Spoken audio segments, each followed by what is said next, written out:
tu tombes bien. Tu sais, la dernière fois, on parlait des check-in. Ouais. Et je voulais demander la promo cette année. Comment je fais?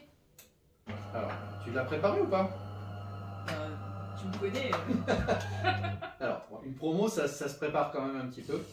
Parce que tu sais que tout a changé. C'est-à-dire que la promo à l'ancienneté, genre je fais toujours la même chose, et au bout de 10 ans, par générosité, mon chef finit par me la donner, ça c'est terminé, fini. Ah, mais c'est ce que je comptais faire.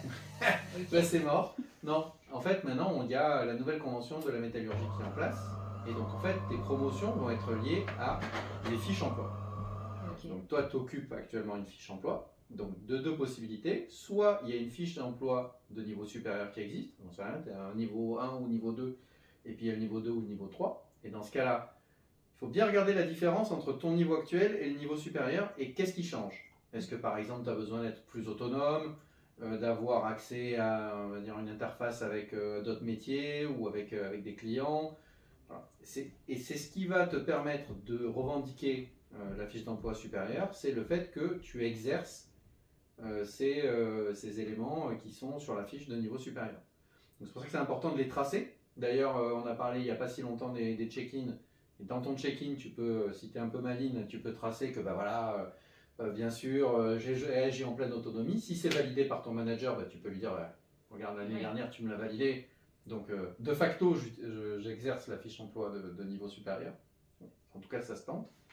Si par contre, la fiche d'emploi de niveau supérieur, elle n'existe pas, dans ce cas-là, il faut changer de fiche d'emploi. C'est-à-dire qu'il faut aller dans un autre métier. Ah. Alors, ah oui, eh ben, il faut changer. Ouais.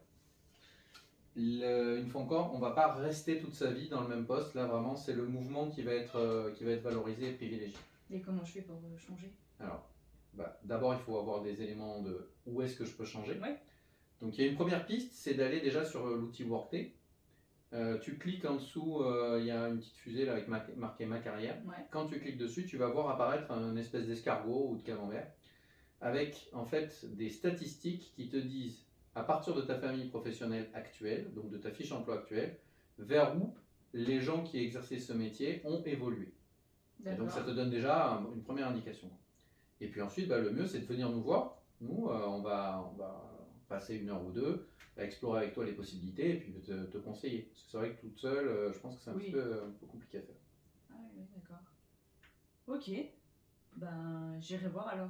Tu vas voir, commence par faire ça, va voir sur Workday et puis après on te prend rendez-vous. D'accord, pas de soucis. Autour d'un petit café. Allez.